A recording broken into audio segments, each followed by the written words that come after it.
Lisa LaBelle, everyone! I just got done working out. I didn't have time to take a shower. I just jumped over to the studio, so these pits are ripe for the picking. Good thing y'all can't be in this room with me with your sniffers.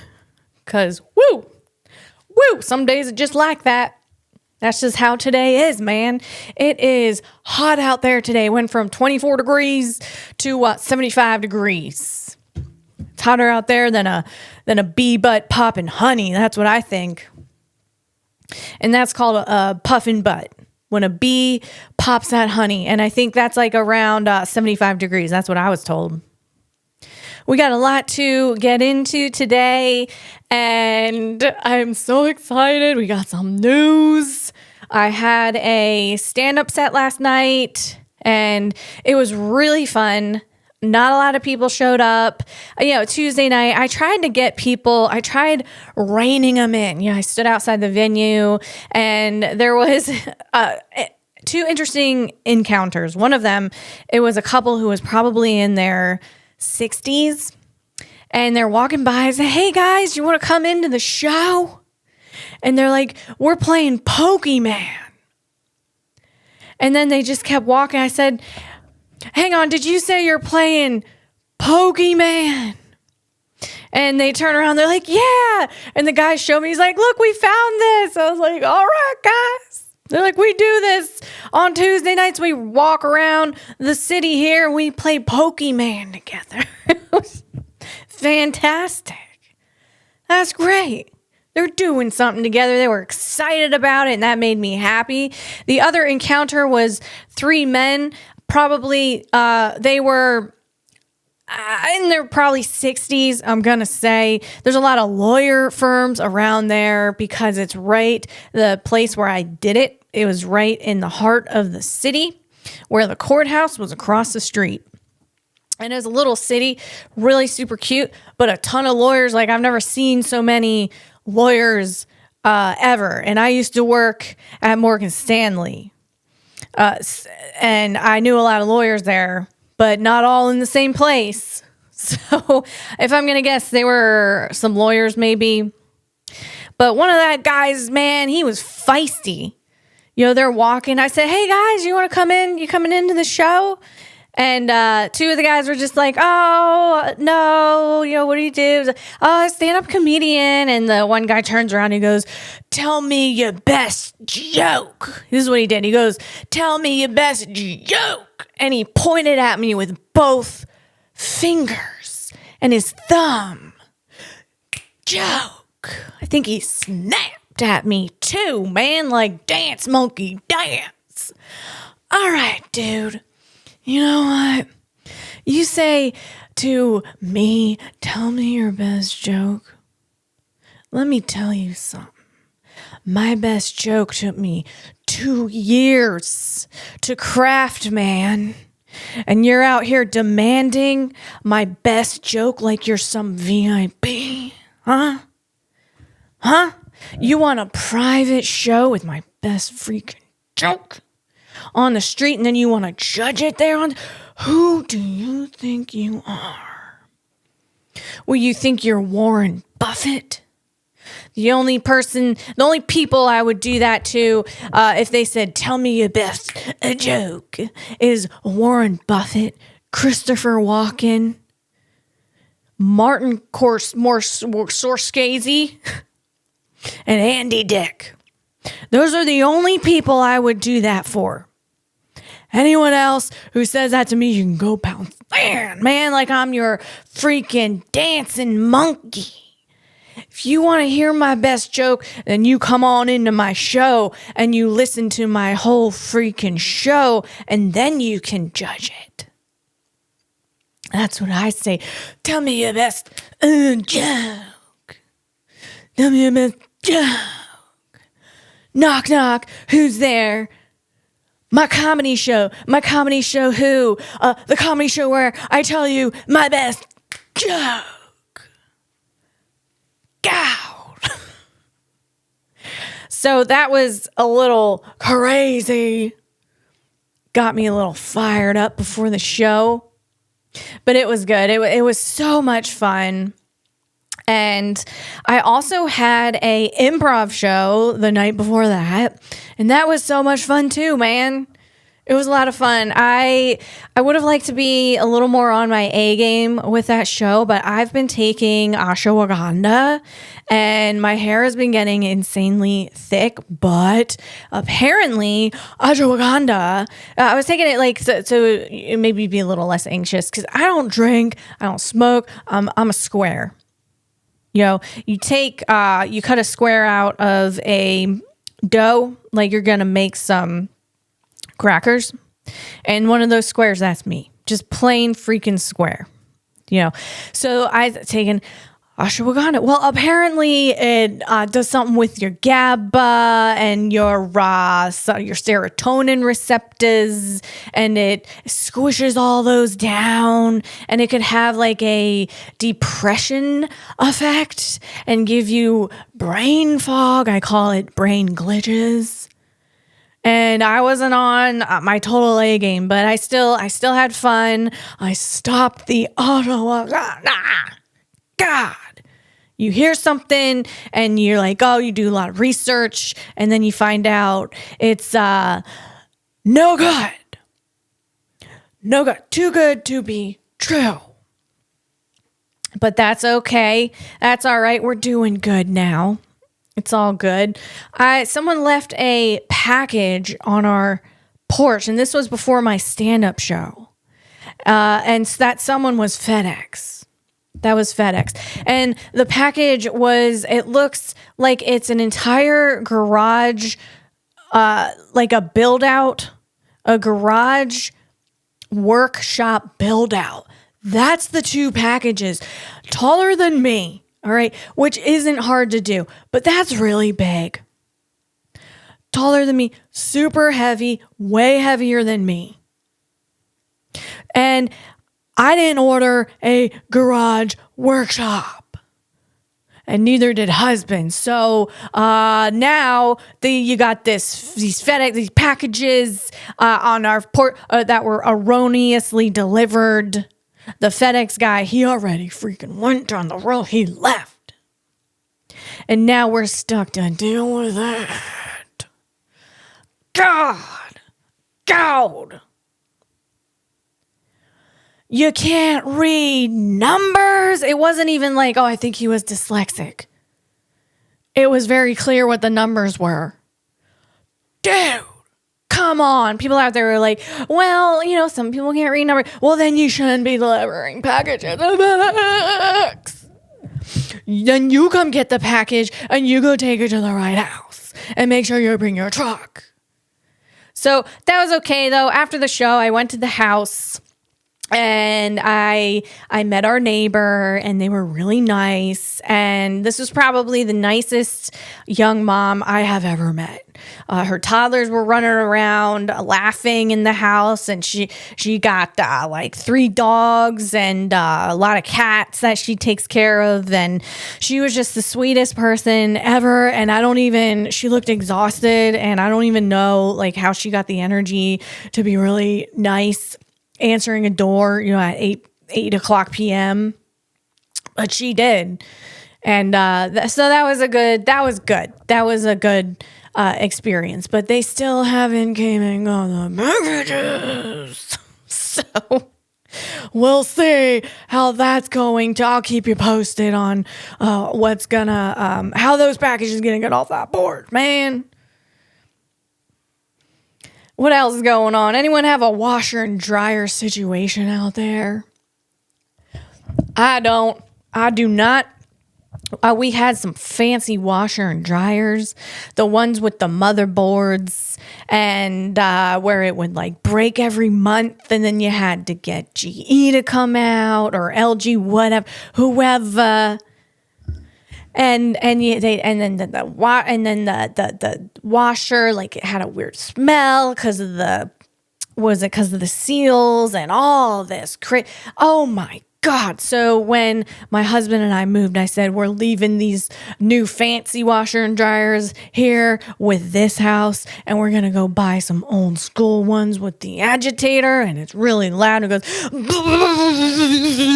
when it washes, but I don't freaking care because I'm not going to be near the laundry room when I'm doing a laundry, just as long as it works and it don't freaking break, man.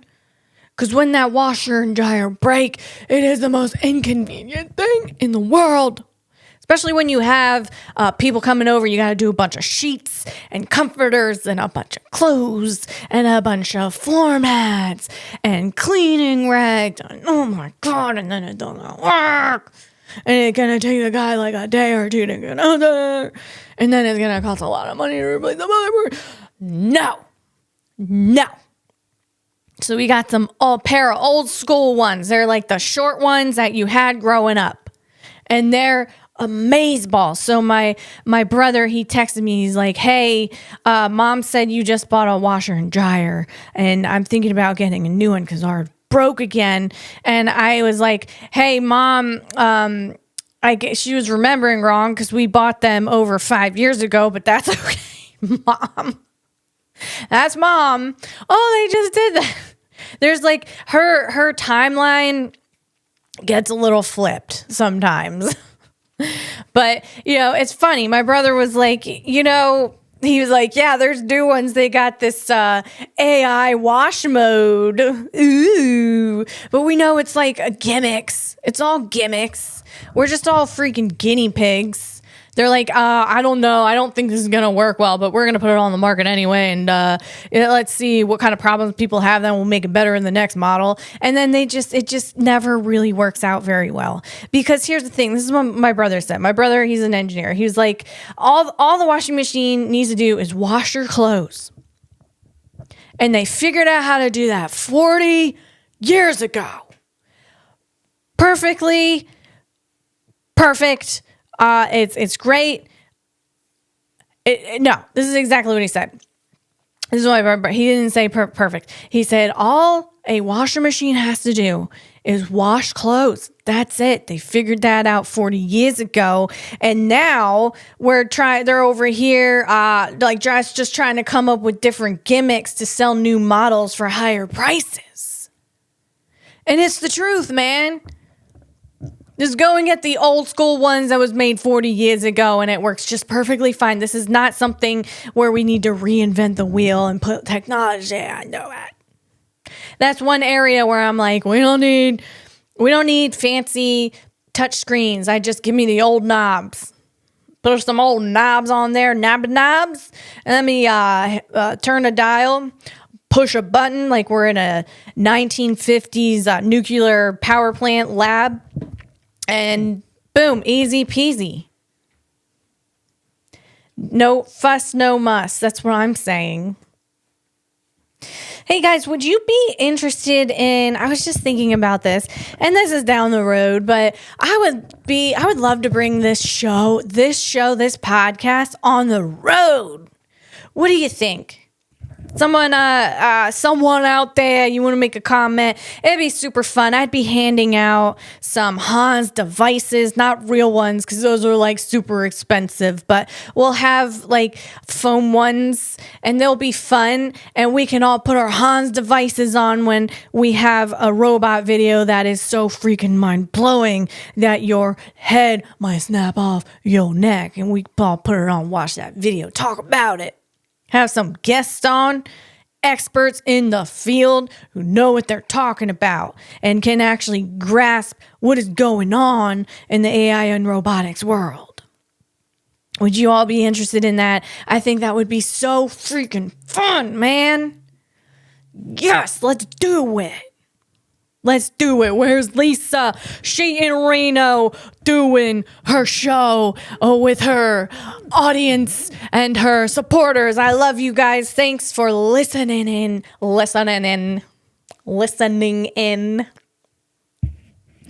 I love all you guys out there, and I really do appreciate the support. So let's get, I'm going to dive right into this because we're going to keep this Yeah, I say this every time, but I really am going to keep this to, I'm going to keep it to, we're going to do 45 minutes. There, I said it. I put it out there. Boom, out there. I said it. And that might be a little ambitious, but that's what I'm going to shoot for. So last week's editing was horrendous because it was all chopped up. I had so many interruptions. So I'm going to try to keep this short so I can get it out for you guys. And you guys only have a certain amount of time and brain capacity. And maybe, you can only tune in on a certain level. Like it's a song, right? Those really long songs out there, Riders on the Storm.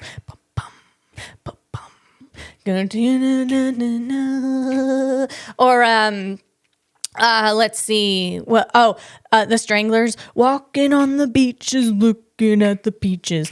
Boop, boop, boop. Anyone know that song? So those two songs, they're very long, and I can't listen to a very long song because I can only vibe with it for a certain amount of time, and then I gotta move on to the next one, get a new vibe going. And that's kind of how a podcast is. I totally get it. So here we go. We're gonna talk about some tech news.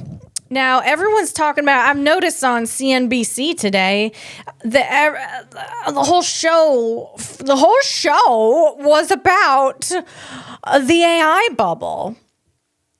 And that's what Bertha was saying. There was a Bertha on the show. I'm like, I thought Berthas were only from like 1940, but there was a Bertha on there. She must have had a grandma named Bertha, and then they named her Bertha. And geez Louise, gosh, good God. Come on. She's owning that name. And that's pretty respectable because I might have changed it. But I give more power to Bertha on there on CNBC. So they're talking about the AI bubble. And recently we got Michael Burry. That's the guy who he was. There was a movie made about him. And I'm blanking on the movie, probably from the Ashwagandha. But it was, he predicted the housing market. And so basically Michael Burry, he shorted Nvidia stock. There's a bunch of VCs and firms or finance firms, whatever you call them. But people have firms, like Michael Burry has a firm, Scion Asset Management, and his firm, they shorted a bunch of stocks, man. He dumped his Nvidia. He was a little bearish. The bear came out. Bearish Burry, that's what I call him. And he went ahead and he shorted those Bichons with some put options. That's the word on the street, folks. Did you say Michael Burry is bearish? Yes. Yes, that's what I heard. That's what I heard. That's the scuttlebutt. Did you say he shorted Nvidia stock with puts? Oh, why, yes, I did. Well, what does that mean? You're going to have to ask Rock. Shorting, that's not a nice move. That's a freaking slap in the freaking face, man. Come on, that's not nice. Not nice. Well, the nice girl never got the office with a window. The nice girl always gets the corner office with no windows. So you can't be nice out there sometimes. That's what some people say.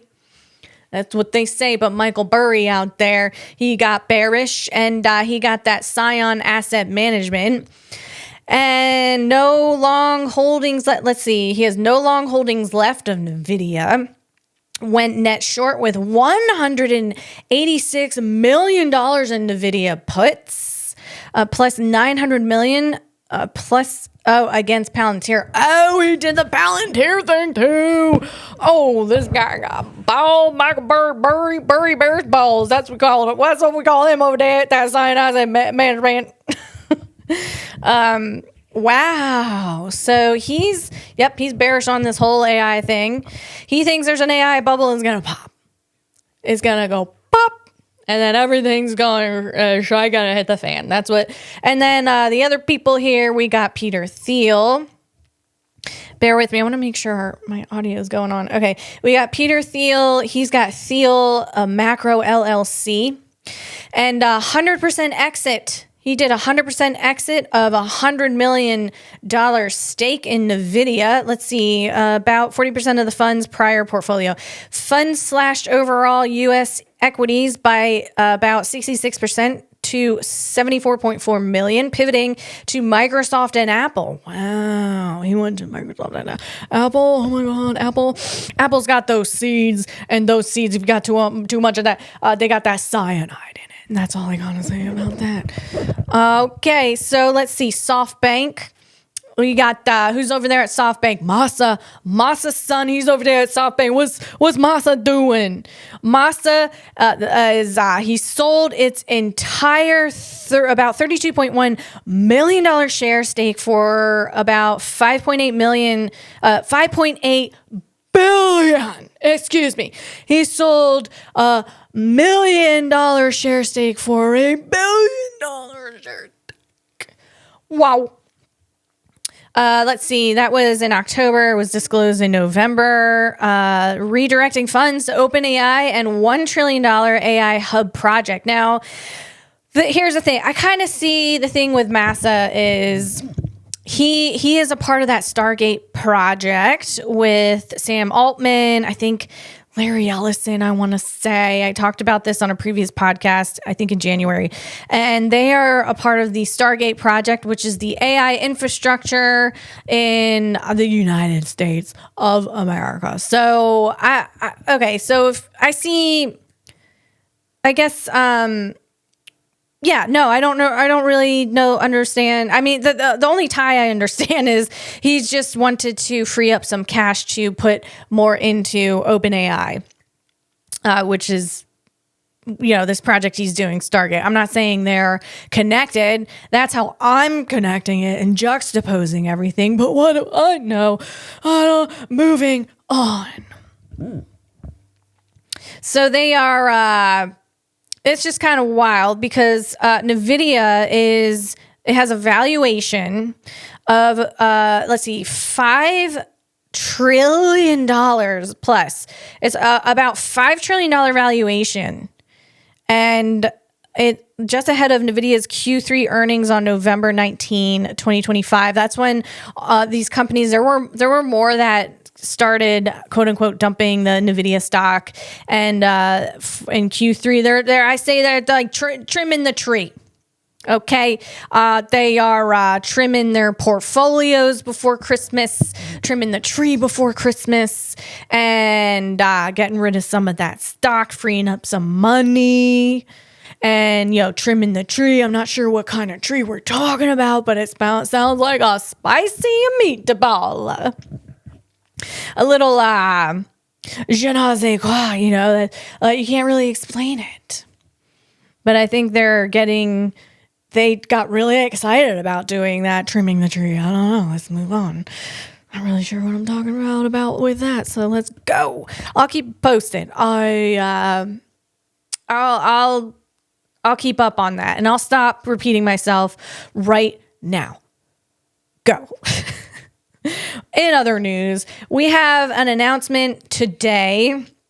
Nvidia and xAI are partnering with Saudi leadership. This was at the U.S. Saudi Investment Forum, and this clip is comedy to me because Elon, he makes some jokes up there. Now, I would have been laughing my arse off. I mean, the whole room, you would have heard me from the back of the room. Let's just say that. Laughing my arse off. Just like cackling, maybe, if that's what you can call a laugh. So here we go. Let me get some sound on this. Oh, a little slow. Okay. Elon Musk has announced today that xAI will be building a 500 megawatt data center with Saudi Arabia in partnership with Nvidia via U.S. Saudi Investment Forum. Here we go. We're excited to announce that we're doing a 500 megawatt. 500 500 megawatt. 500 megawatt, yeah. We're doing 500 That was Jensen. Jensen sitting next to him. megawatts. Gigawatts. Sorry, Not there's quite, yeah. yeah, no, the 500 gigawatt one will have to wait. That'll be $8 bazillion trillion. Stop that. That laugh, it's like a smoker's laugh, but it's incredible. It's great. We're doing a Love it. XAI and the Kingdom of Saudi Arabia are doing a Humane, 500 megawatts, starting with 50. That's fantastic. Jensen was kind of help. It seems like Elon had a bit of he said it the right way, but then he was questioning himself, and maybe he's taking some ashwagandha, just like I was. You got to stop with the ashwagandha, man. It's gonna give you some brain glitch. Moving on. Okay, we have at the Japan Mobility Show, and that was at the end of October through November 9th.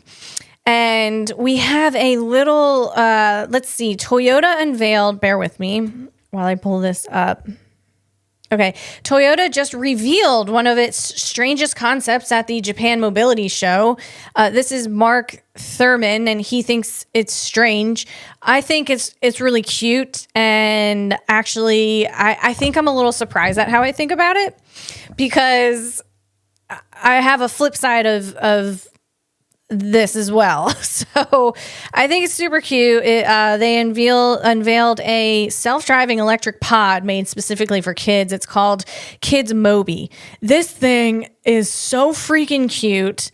It looks like a big bubble. You could just imagine.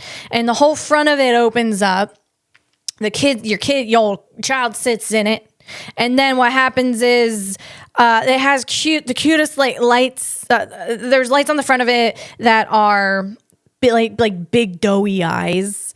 And when your kid sits in it, there is an AI companion called UX Friend, and it talks and plays with the passenger while the car drives itself. Toyota says the goal is to give children a new sense of mobility and independence. And so I think it's cute. A new sense of mobility and independence. So you're teaching kids not to use their limbs. That's where I'm going with this. So what's happening is your kid is moving about in an autonomous bot, and it's just sitting there being entertained.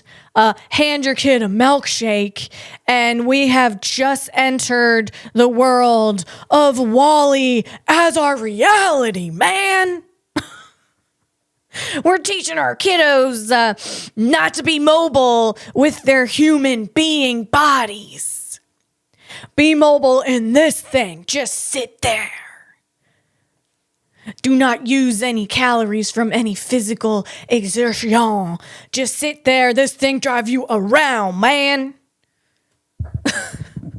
So then you're going to have an entire generation that's just being driven around in these autonomous bots. And I think at some point they're not even going to, these bots are just going to be driving them around. Like these kids aren't even going to know where they're going. They're going to become adults, and no one's even going to know where they're going at all, ever. Because they're just sitting there being entertained by a AI companion, and it will be the end of human civilization as we know it. Moving on. Good God, Teresa, is that real? It's a concept now, but it's very much could be real soon, man. That's what's going on. Lord help us all. Sorry guys for all the noise. I got a new cover for my mic, and it keeps kind of popping off. So I'm going to have to talk to my husband to help me to kind of fit this thing on it nicely. It was a cheapo, guys. It's like, I think it's a Rode knockoff, and I wanted to get black.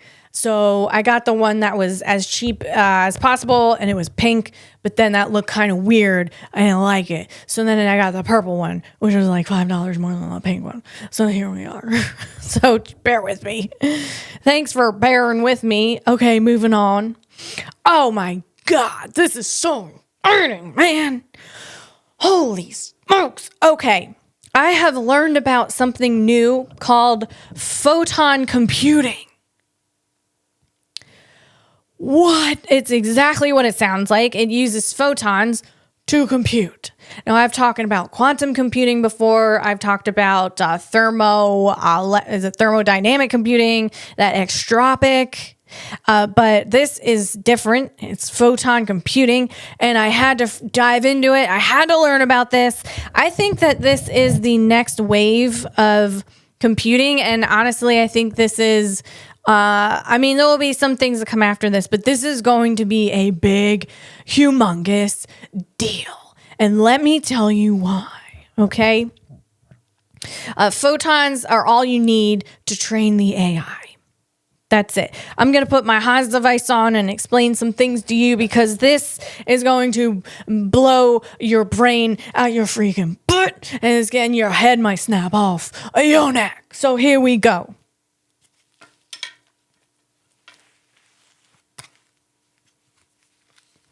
Okay, we're locked in. We're locked in. Okay.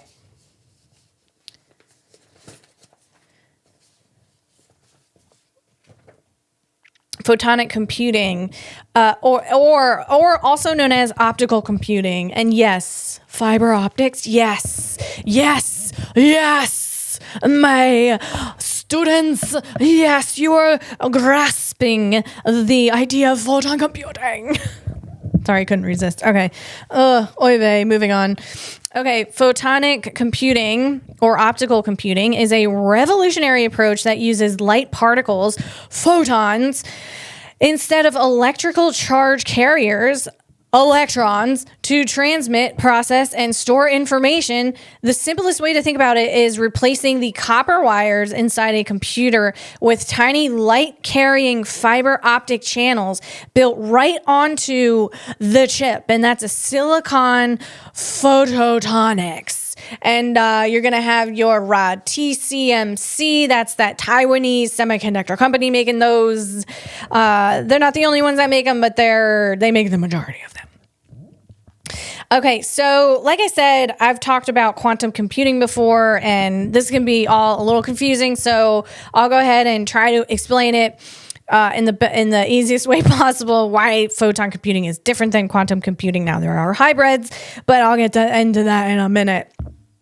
Okay, so photonic computing is a form of classical computing focused on performance and efficiency, unlike quantum systems that target entirely new problems.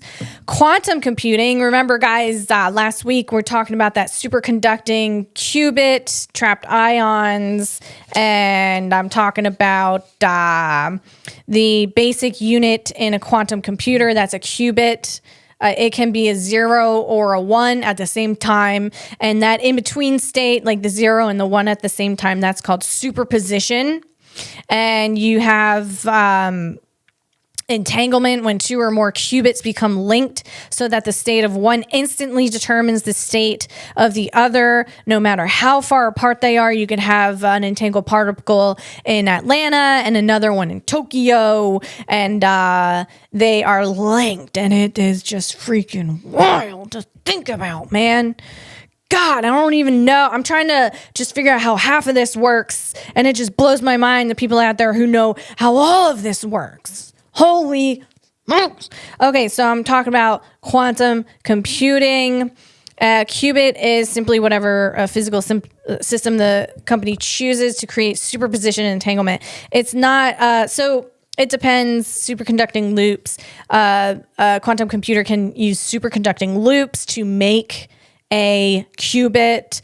Tiny electrical circuits cooled to near absolute zero. That's the thing with quantum. You need a lot of cooling. Okay, you need refrigeration, that dilution, refrigeration, and it dilution refrigeration, and you need like copper everywhere to make sure the least amount of noise gets to it, and heat and any other kind of temperatures. Because if something gets to those qubits, those entangled qubits, particles, qubits, they can decohere, and then they're done being entangled, and then that compromises the efficiency of the quantum computer doing calculations. So that's basically, and there's different ways of how a qubit can be made, and superconducting loops, trapped ions, photons, neutral atoms. So there's different ways that can go. But why is photon computing different than this quantum computing? So photonic computing uses classical bits, zeros and ones, but it uses the speed of light to make today's difficult classical problems like large-scale AI training much faster and more efficient. And then there's a hybrid of it. PSI quantum is a notable exception that uses photons as its qubits, making it a type of quantum computer. So quantum computing fundamentally uses qubits that leverages properties like superposition and entanglement to solve problems that are currently impossible for any classical computing. Photonic computing still uses classical bits, zeros and ones, but uses the speed of light to make today's difficult classical problems much faster and more efficient. Then you have cryogenic computing. Cryogenic systems are designed to operate at extremely cold temperatures near absolute zero. That's a quantum computer needs that cryogenic cooling. That's a lot of energy, guys. That's a lot of infrastructure to enable the physics for either superconducting classical logic or for operating certain types of quantum bits like superconducting circuits. Photonic chips, by contrast, can operate at room temperature because light-based processing does not rely on freezing the movement of electrons to achieve its performance benefits. So that's how it differs from quantum. So what I'm saying is a photonic chip does not require dilution, refrigeration, and all these coolants. It can work. The chip can be room temperature, or it can work in a normal server rack cooling system. So it doesn't require all of that shenanigans. Photonic computing. My question was, is photonic computing, could it survive a coronal mass ejection? And that's the sun basically throwing up on Earth. You got gamma rays and radiation. That's the aurora borealis. And I don't know if any of you have seen the aurora borealis where you live. We saw it in Georgia. And here's the thing. You normally don't see the aurora borealis in Georgia. The last time, like the whole world or whatever, a lot of the world saw an aurora borealis was the Carrington event. I think in the 19th century, the 1800s, and that was a big one. It fried the telegraphs that they had back then, but it wasn't as noticeable because people's lives didn't rely on technology. Only a few people's lives did, and those are the people who noticed it. But now, if we have such an event as the Carrington event today, which the heliophysicists have predicted in 2025 that we might have a event worse than the Carrington event happen in 2025, because apparently like the sun's poles are flipping, or there's like the sun goes through an 11 or 12-year cycle or something, and like there's just a lot of activity happening on the sun, and it gets really active, and it's hot, and it's just like spewing things at Earth. It's taking it out on Earth. It's like bleh! And so Earth is trying to catch it with our magnetic field. And I think some of the Van Allen belts help catch some of those photons and some of those particles. But yeah, it is wild, man. So the problem with the the coronal mass ejections getting through our magnetic field, it would basically take our entire grid out. It's called the grid apocalypse, and we'd be completely and utterly screwed. Royally screwed in the peach. That's what I'm saying. That's what would happen. So the thing with photon computing is it can help a little bit and not be so bad. Maybe it wouldn't be so bad. It would still be bad, but not so bad. And that's because a major coronal mass ejection is it's a event of massive solar plasma hitting Earth magnetic intense magnetic disturbances. So the magnetic disturbances induce massive unintended electrical currents, geomagnetically induced currents, or GICs. That's called GICs. What'd you call me? Well, I said GICs. What did you call me? No, I didn't call you anything. I was just talking about the coronal mass ejection that the sun is doing, and I'm just trying to the geometrically induced currents. That's all I'm saying. Gigs. So gigs. Let's see, unintended electrical currents. The magnetic disturbances induce massive unintended electrical currents in long metal conductors, like power grid transmission lines and copper communication cables. It is the overload and destruction of the power grid's massive transformers that causes widespread long-term power outages. So photonic immunity. Photonic systems use optical fiber and silicon wave guides made of glass or silicon, which are non-metallic and do not conduct electricity. Therefore, they are fundamentally immune to the GIC. What did you say? What did you say? I said they are, what's going on is they are fundamentally immune to the GIC. Gick. Geomagnetically induced current. That's a GIC. So they're fundamentally immune to GICs, induced electromagnetic interference that shuts down electrical communication links. There is a caveat, of course. Photonic chips still require electricity for the control circuitry and to power the lasers, the light sources. If the main power grid goes down due to a coronal mass ejection, the entire data center will stop unless it runs on backup power.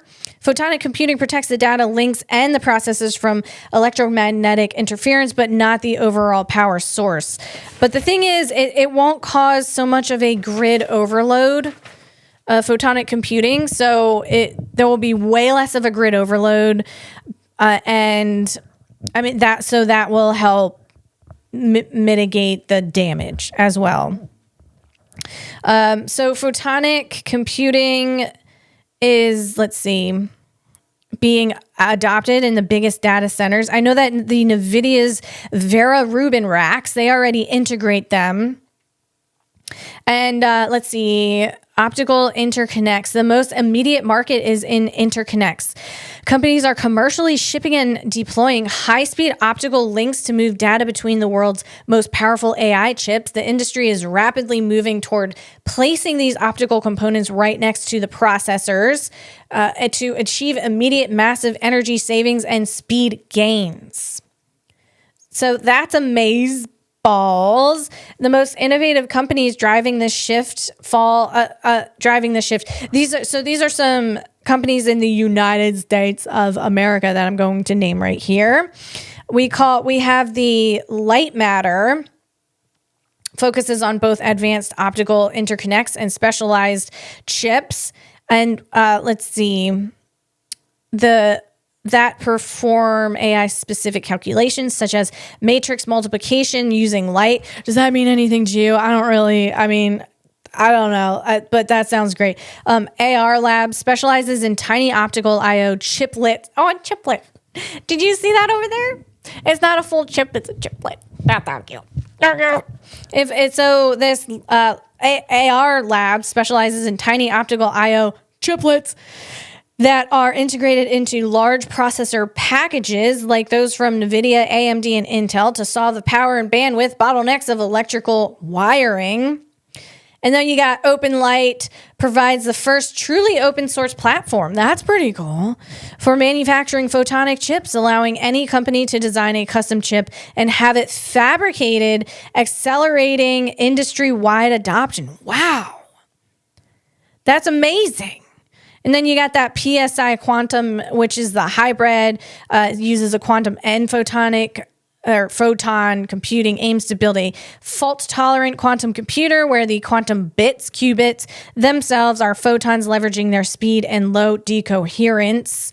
I wanted to, bear with me because there is I wanted to talk about just quickly how the chip is made, the photon chip. And I have to find my note. Bear with me.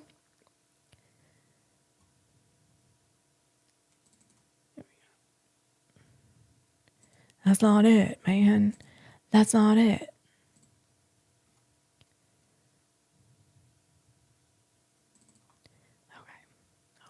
Okay. Here we go.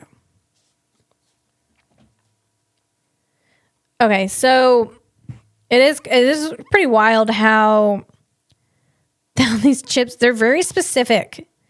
Okay, we have to build these systems, companies etch tiny, here we go, guys. Get ready.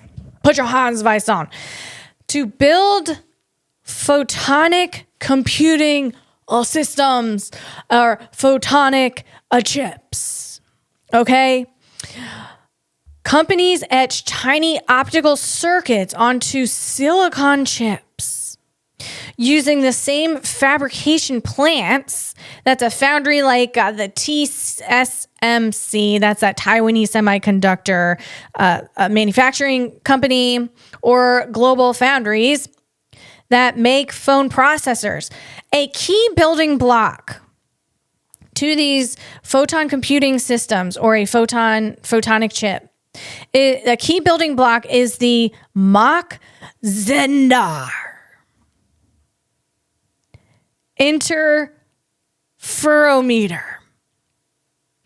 And I'm going to explain what that is. Okay, that's a Y-shaped splitter that divides and recombines light beams to perform logic operations like addition or multiplication by measuring interference patterns.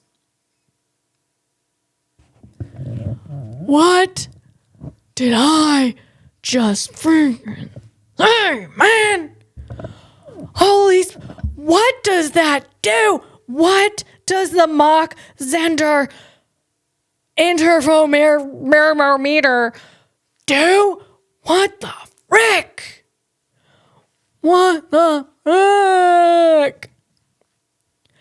The Mach Zehnder interferometer, it's a Y-shaped splitter that divides and recombines light beams to perform logic operations like addition or multiplication by measuring interference patterns. Okay, sure. I think I can make that in my makeshift lab in the basement. Let me go try that. I'll be right back. What the frick, man? How do you even go about making something like that? I can't even, it's a lot, man. It's a lot to think about, to connect, man. So what a really good thing, a field to go into is physics.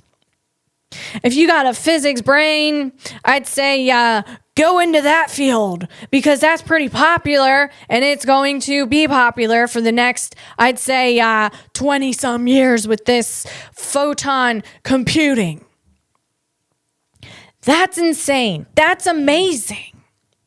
Holy smokes, man. All right, I'm going to get off that because I could just stew and bubble and fubble and blubber and around in this photon computing rabbit hole for a long time. So let's get on with it. Let's get down the road. We have let's see. I have a clip here of quantum. Oh, that's okay. Are we living in a simulation? Lord help us. Lord help us all. Quantum simulations are starting to look a lot like our universe. Physicists just used IBM's quantum computers to simulate matter under extreme conditions like the Big Bang or inside neutron stars. They built scalable quantum circuits to recreate particle collisions and vacuum states, modeling the strong force that holds atoms together. Over 100 qubits deep, these simulations go where classical supercomputers flat out fail. They are not saying we live in a simulation, but we are definitely getting closer to building one. Holy smokes, guys. Guys, in a qubit, just quick recap for y'all out there. That's a basic unit in quantum computer. Can be a 0 or a 1 at the same time, any combination. And that in-between state, that's called superposition. And you got to have it entangled in there in those quantum computers so that the computer can compute quickly. That's the whole point of a quantum computer. So what this is saying is we're getting closer to building a simulation. Jeez, criminelli, guys. Holy smoke. Here's the thing. Is it Occam's razor? Is it what Occam's razor said? No, the guy who, okay, entities should not be multiplied beyond necessity. And William of Ockham, that's what he basically said. And basically, the simplest explanation is usually often the correct one. And so is the simplest explanation that we are living in a simulation. Maybe, but it doesn't matter because here we are. We still got to do life. We still got to be out there. We got to be paying bills. We still got to do all that. So I don't even know if it even freaking matters. Okay, that's what I'm saying. Just you still got to be a good human being. Then that's where I'm going to leave that lay. Moving on. All right, Jensen Hung over there. He was sitting there. Jensen Hung was sitting there with Elon Musk at that Saudi forum. And because they were partnering, that clip I showed you a little bit ago, like maybe 20 minutes ago. But okay, so we got Jensen Hung here, and I'm going to hit this with some volume. He's talking about XAI. Okay, here we go. What they achieved is singular, never been done before. Just to put in perspective, a supercomputer that you would build would take normally 3 years to plan. Right. And then they deliver the equipment, and it takes 1 year to get it all working. Yes. We're talking about 19 days. Do you know how many days 19 days is? It's just a couple of weeks. It's insane. I mean, that is like superhuman. And as far as I know, there's only one person in the world who could do that. You know, I mean, Elon is singular in this understanding of engineering and construction and large systems and Agreed, sir. And marshaling resources. Incredible. Yeah, it's unbelievable. It is unbelievable. It really is. It is wild, man. And that's Jensen giving Elon some flowers because he knows how hard this is. I think anyone in that space knows how hard it is to do anything like that. So we got Optimus, speaking of Elon and XAI, we got Optimus over here. Tesla is now assembling Optimus humanoids on a production line. This is a shift from research and development to manufacturing, applying the automotive playbook directly to robotics. The real pivot isn't the robot, it's the production system behind it. Manufacturing as a weapon, the pilot line isn't a lab. It's a system targeting up to 1 million units annually, aiming for the fastest production ramp of any complex production history. And if anyone's going to do that, it's going to be Elon Musk. The economic unit, the goal isn't just to sell a product, it is to mass produce an autonomous worker that can be deployed first in their own factories, then everywhere else. Embodied AI, this is the first time a general purpose AI has a body that can be mass produced at scale. That's embodied AI, physical AI. They might kind of ride the same line there. You're putting an AI into a physical thing that you can touch with your hands and your fingers. The bottleneck shifts from can the AI think to can we build the hardware fast enough? The digital workforce is now being physically assembled. This is amazing. It's a lab showing people assembling the hands and putting the chest plates on Optimus and just doing a bunch of tests and things like that on the foot and the knee and all of that. So you probably got some quality assurance, and some people might call that quality assurance or quality assurance. They're the same thing. Yeah. So that's what's going on here. And I heard Brett Adcock say once that there was no production line for humanoids. Like, it just doesn't exist.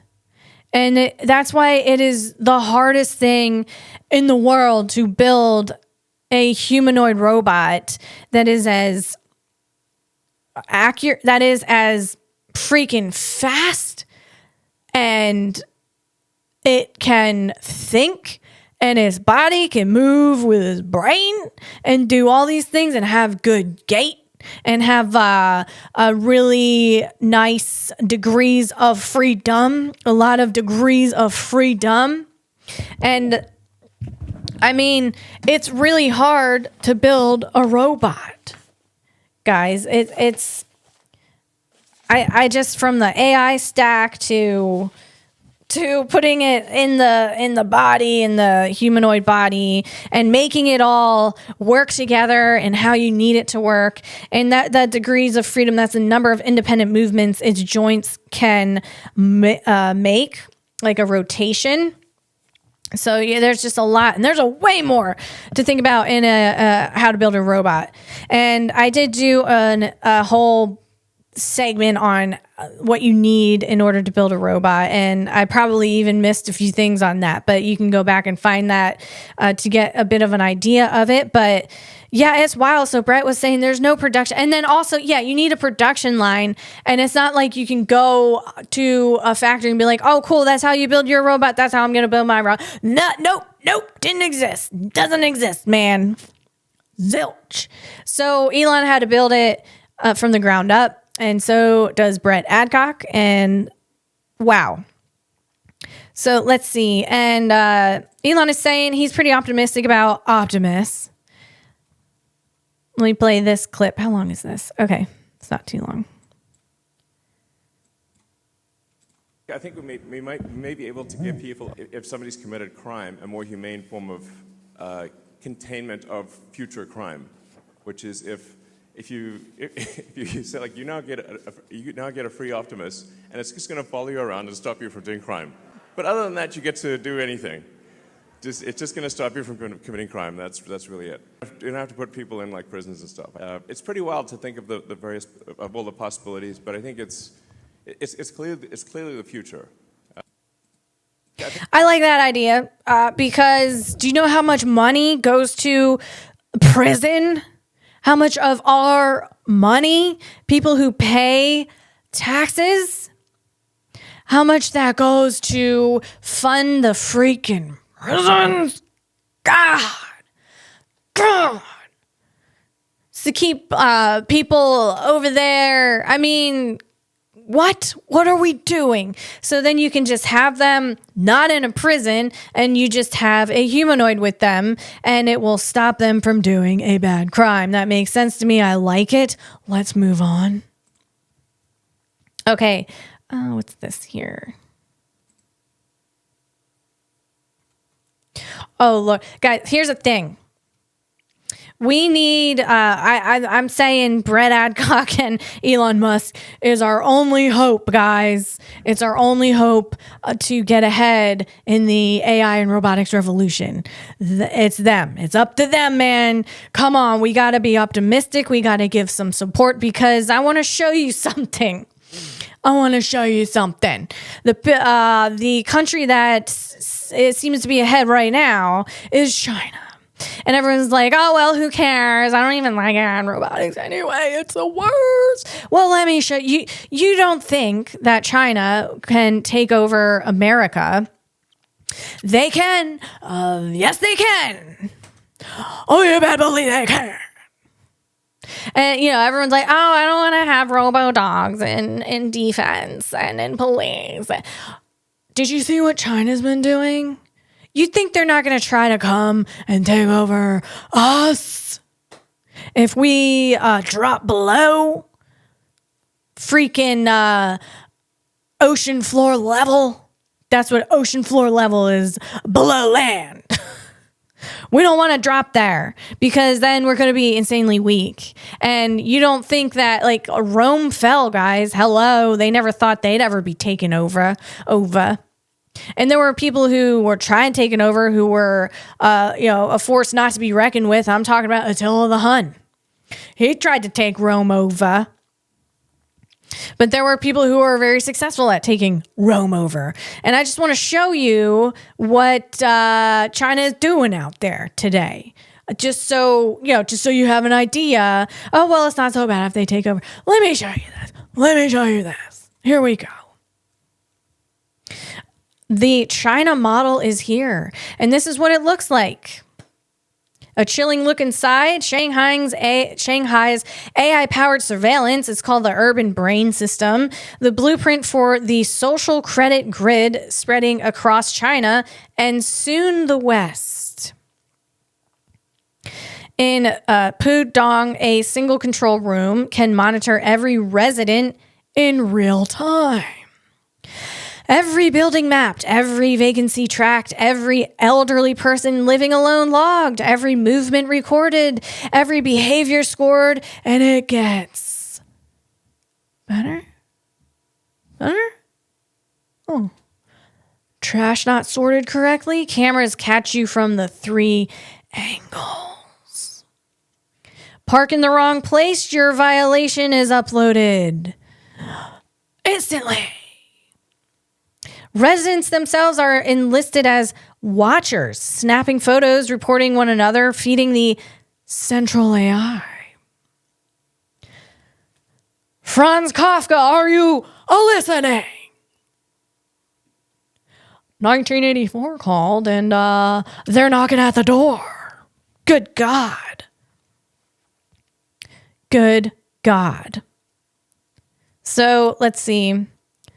The system that auto assigns punishments and sends enforcement teams out via mobile app. This isn't policing. This isn't governance. This is algorithmic control of human life. Chinese state media brags that police can now identify every person on the street within 1 second. This is the model global elites admire. This is the system the EU, WEF, and UN are openly studying. Wow. V for Vendetta. Come on in. Jeez. That's what they're doing. The EU, the WEF, and the UN, they're like, V for Vendetta. You called? Come on right in. Come on in. Have some dinner. Stay a while. With the urban brain. Good Lord, here. I'm going to show this to you. How long is this? This is pretty long, but I'll just show you the beginning of it. Okay, get your chills on, get your jacket on, because you're gonna get chilly. Here we go. Sheng Dun co-developed the system. It took less than a year to get the first version up and running. Now she can monitor every resident from this office. 我们排摸的这个就是整个小区里面的楼房的一些信息。 We've mapped the residential buildings in the district. Which ones are occupied? Where there are vacancies? Where elderly people are living alone? Where care or help is needed? It's all stored in our system and can be called up in real time. 那么这样的一些基本信息呢，也都在这个微平台上就可以实时的调取出来。 Even those who do not dispose of their trash properly are recorded. Residents who aren't following the rules are captured on camera from 3 different angles. Good God. Good God, Teresa. Good God, Mother Teresa. What's going on, Mother Teresa? Jeez. God help us all. Let's move on. Okay. Speaking of China, I think, there's going to be, Brett Adcock was saying that on a podcast, people probably won't want Chinese robots in their home. And, gee, I wonder why. God. So, cybersecurity in humanoids, that is something that I'm super interested in. And we're talking Figure, Optimus, these robots that are going to be made to be domestic robots. That's not what the only thing they're made for, but they're also going to be in factories and they're going to be everywhere. They're going to be ubiquitous. So there's going to be eyes and ears and everywhere in people's companies and people's business at home. I mean, your kids, your dog, your cat, the pizza you got delivered from the DoorDash dot robot, all this stuff. That robot is going to go see your domestic robot. When the DoorDash robot deliver your pizza, it's going to look at your domestic robot and give it a little nod like, what up? Buttercup. They're going to talk to each other. But yeah, I mean, there's going to be robots everywhere. So security to me is a huge. I want to know how these how these tech leaders are thinking about security for the robots that are going to be in our personal space, in businesses, around very sensitive situations. So, I mean, imagine having a humanoid walking around, Morgan Stanley or something like that. So I did some digging, and of course, I looked down the road at what Jason Haddix is saying, because he's the guy. He's the guy who knows what's up. Jason Haddix has a Santa's list of credentials. This thing is probably 20 miles long, and I'm pretty sure that the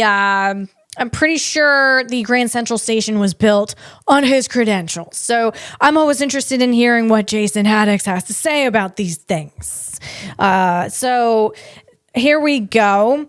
Jason Haddix, he is the CEO of Arcanium Information Security. And he has something called the Arcanium Cybersecurity Bot. And let's see, his September 2024 podcast demos the Arcanium Cybersecurity Bot, an AI sidekick using ChatGPT to hunt bugs. So basically, malicious versions could swarm, say, XAI or Helix, guessing passwords or injecting prompts, which is AI instructions, to make Grok spill secrets. But the new wave of cybersecurity is AI versus AI warfare. Defenders use bots to patch, attackers use them to breach. So a few of the key threats for a humanoid robot to be hacked into, or what people might be concerned about, is it's the physical and digital mashup. These bots have arms that can grab your keys. It can grab a knife. It has sensors that it can eavesdrop on everything, take video. It got your whole life there. So that's a concern. That's the biggest concern, man. And maybe the knife one, that's a second big concern. It grabs your weed whacker and starts whacking your legs, man. Jeez, God. No. So what are we doing here? Hack 1, it's not just data theft, it's a potential home invader on steroids. So let's see. The risk on-device processing. So let's see. What I was thinking is you got Figure or Figure has that hive mindset. So I think it's on edge computing, say during the day. So everything is computing on the device itself. It's not connected to the cloud. But then I think Figure does this, Optimus does this. But then at night, quote unquote, at night when it goes to sleep, when it's charging up, it uploads all of its data from that day. So anything it did, like picking up a plant, tripping over the Lego, stepping on a Lego, screeching because the Lego hurts like a biatch when you step on it. And all of these things the robot is recording throughout the day. Then at night when it charges, it's uploading all of this information to the mothership. So Figure would be Helix, Optimus would be XAI, and it uploads all that so that the brain can learn from it, from all of the robots. And then the brain pushes out updates and what it learned from all of that information. It pushes it back out to all of the robots so that they will go about their next day with this new information and be a little bit more efficient at what they're doing. Now that opens up, they're connected to the cloud at that point, and that's where it opens themselves up to threats and attacks. So what I was thinking here, let's see. AI, working on edge device, less exposure, your bot's brain stays in the vault, but it's a slower learning. So Optimus has Tesla's Dojo chip. Let's see. Elon pushes for edge computing, brains at the edge of the network, not central servers. So it's on device or it's either on device or it runs off of a device that's nearby, but it's not connected to the cloud. So let's see.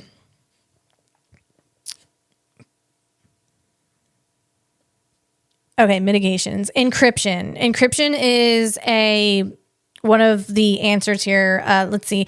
It scrambles data like a spy code. Zero trust architecture. Assume everything's a liar. Verify every upload. And federated learning. Share insights without raw data. Share insights without raw data. So from General AI Security Guides, the new thing is secure multi-party computation. Robots collaborate without, giving sensitive information. And also robots have to adhere to, there's regulatory alignment with cybersecurity for humanoids. And the compliance pressure from industrial and home standards is a powerful security driver. The industrial standard IEC 62443 is as humanoids like Figure move into factories like BMW, which they are in now, they must adhere to the IEC, that's 62443, Mr. Figure, the primary cybersecurity standard for industrial control systems. So let's see. And also the robot safety standard, that's ISO 10218-20-25. The fundamental safety standard for industrial robots is being updated to explicitly include, that means there's no guessing, okay? It's including cybersecurity requirements such as protection against unauthorized access and network-based attacks. Ensuring security is a requirement, not an afterthought. So rest assured that these companies have to follow these rules, and also they're putting other rules. They're also doing other things on top of that. I know Brett takes cybersecurity very seriously, and so does Elon. So they have an ironclad. They want it to be ironclad. That's their goal, and they're going to do everything they can to make their robots ironclad in the cybersecurity area. So And I think that's, let's see, is that about, I wanted to mention XBOW, man. XBOW, what's XBOW doing? XBOW, you got Luigi Damore. He's the CEO of XBOW. Shout out Luigi. What's Luigi doing over there with cybersecurity? I'm just a super fan of XBOW. So let's see. It's a different company. It doesn't really focus on humanoids, but the general approach of the XBOW brand represents the shift towards using AI agents for penetration testing. That's their thing. That's how they got known. The goal is to fight fire with fire. XBOW deploys an autonomous AI agent to systematically test the robot's entire attack surface, from the low-level operating system bugs to high-level vision language action models, susceptibility to adversarial examples. This is far faster than human testing and is essential for securing rapidly updated platforms like Figures, Helix, or Optimus. So, yeah, man, XBOW, let's go. Godspeed on your progress. Love seeing it. The software stack, I was wondering, do you make this cybersecurity a part of your humanoid software stack? And it's what it is it's a security auditing layer. So, and I'm question mark. It's not necessarily a part of the it's not a part of the software stack. It's this separate entity. It's a security layer. It's like its own separate little bucket. It wants to be its own separate bucket because the bucket is really, really, really full, and it takes a lot to maintain that bucket. Oh, it always has to be on. It always has to be going. It always has to be on. It's like the sun. It just needs to keep working 24/7. Because that's what those AI agents that are doing the malware and the slop squatting, and they're all working 24/7. Slop squatting is a cybersecurity term, meaning when, say, a large language model like ChatGPT has a hallucination and tells you, hey, go to this library, go to J-Python, and then you'll find this, and then you click on it. And the library doesn't exist, and but then a cybersecurity bad guy comes along and is like, oh, this library doesn't exist. Well, now it does. It's my library now. So you click on that thing, and I'm gonna have access to all your sensitive information, all your passwords, and that's what happens. That is AI slop squatting, and I hope I explain that in a way that you understood. Lord help us all. Glory to God. Let's move on. So we got Brett talking about, he's throwing some shade. Brett, he's over there throwing some shade. And you know what? Who can we count on to throw some shade? That's Brett Adcock over there. And you know what? Good. He gotta call out people. That's important. People who are very successful and know what they're doing in the humanoid industry, they gotta call out the players, man. The people who are being a little, they're being, they're being pretentious. They're pretending. And that's that UBTech Walker 2. Okay, so UBTech Walker 2, this is the guy that I showed you probably back in the beginning of the year. This robot, he was changing his own battery, and that was impressive. And now we have UBT Walker 2. They made an announcement that they were going to release them to the wild for domestic use. And we have here the Shenzhen didn't do any better. Shenzhen, so you can pronounce that however you want. Base company has secured over 800 million yen That's 112 million US dollars in Walker S2 orders this year, including a $159 million yen deal for Zhengong's data collection project and another 250 million yen contract, reported in September from a domestic enterprise. So UBTech, they released a video of it's a bunch of humanoids. Here we go. There's like a garage door opening, and then there's a bunch of humanoids standing there.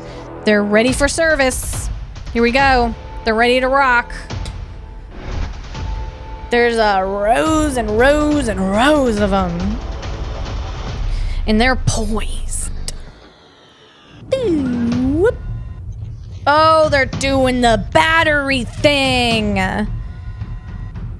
They're doing the battery thing. This is the first time I'm seeing this video, guys.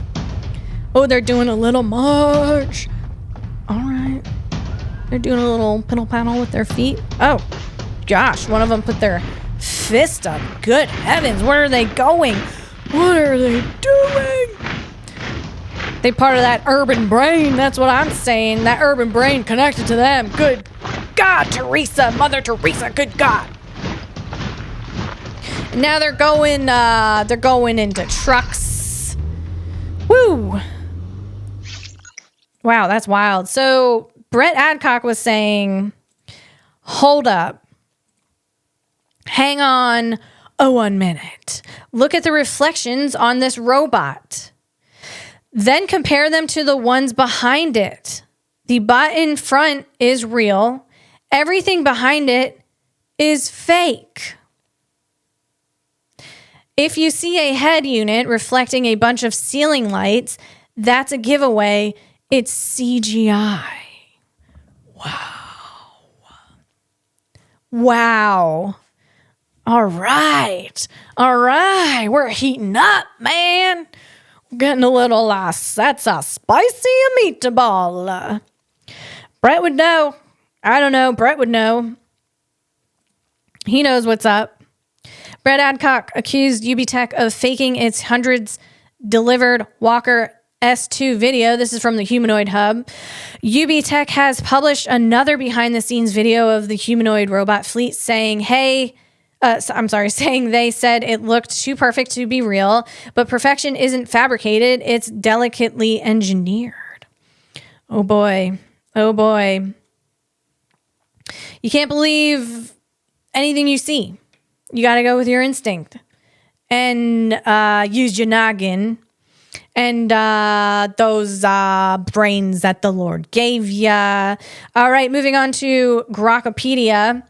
I am excited about Grokkopedia. Let me play this clip here. Because I got to tell you, man, whenever I don't even use Wikipedia anymore. It's the worst. It started being the worst a few years ago, and I was like, I'm done using it. It gave me wrong information. It looks like it was built in 1992 when that food pyramid was happening with the 6 to 11 servings of cereals and pastas and breads. That's what Wikipedia looked like. That's the era it looks like it came from. So no thanks. I love Grokkopedia. It's really fantastic. I can find information super fast, and it seems to be pretty accurate. Unlike people on Wikipedia who could just go in and change whatever, and you don't even, there's no path. Like, what do you do? What's going on? There's no transparency. So that's the thing about Grokkopedia. It's super transparent. Here we go. We used that latest version of Grok to create Grokkopedia, which I think is it's not just, I think, more neutral and more accurate than Wikipedia, but it actually has a lot more information than a Wikipedia page. It was only just recently possible for us to do this. We finished training on a version of Grok that is good at cogent analysis. So breaking down any given argument into its axiomatic elements. The basic test for cogency. The axioms are likely to be true. They're not contradictory. The conclusion most likely follows from those axioms. So we're just train Grok on a lot of critical thinking, which was quite hard. And then we took that version of Grok and said, okay, cycle through the million most popular articles in Wikipedia and add, modify, and delete. Correct the Wikipedia article, so fix mistakes, but also add a lot more context. Sometimes really the nature That's of the amazing. propaganda is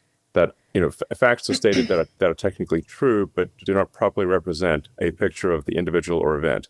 Yes, this is version 0.1 as we showed at the top. Looks So fantastic. I do think Looks actually by the great. time we get Easy to to version read. 1.0, it'll be 10 times better. But even at this early stage, as you just mentioned, it's not just that it's correcting errors, but it is creating a more accurate, realistic, and fleshed out description of people and events. We use that's fantastic.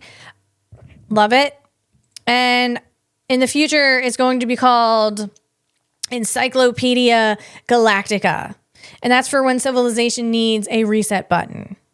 Elon doesn't just want to colonize Mars. He wants to stash a copy of human knowledge across the solar system in case Earth gets wrecked. Good idea. His project Grokopedia is basically Wikipedia on steroids. It's open source, run by his company, AI company XAI, and will one day be renamed Encyclopedia Galactica. Why is Grokopedia better? Because of Grok. Because of Grok.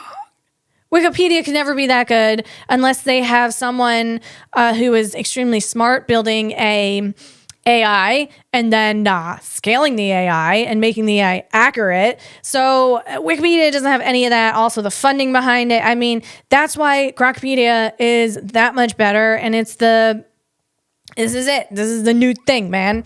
The idea, let's see. So one day, Grokopedia will be renamed. Oh, I'm sorry, Encyclopedia Galactica. I just said that. So the idea comes straight from the ruins of the Library of Alexandria, which burned down and took centuries of science, math, and philosophy with it. That is a shame. That is a bummer. Think of it like putting your brain in a fireproof safe in space. He says if humanity gets wiped out by asteroids, pandemics, nukes, or our own stupidity, these space libraries could help rebuild civilization. I think that's fantastic. Love it. Love that idea. Let's move on. We got one more thing here. This is super cute. This is a company called Tangible. Tangible Robotics is an American company, American company. It's based in New York. It was founded in 2022, specializes in robotics and manufacturing, focusing on tasks that require dexterity and manipulation abilities beyond simple pick and place operations. So let's see.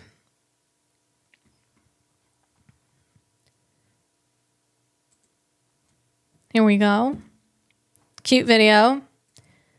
We don't have sound on it. It's a woman cleaning her glasses, and then the robot's like, hand me that cloth, and it's cleaning the lenses on its eyeballs. So freaking cute. So cute. I don't think it's being pretentious at all. I think Tangible is the real deal. That's what I'm saying.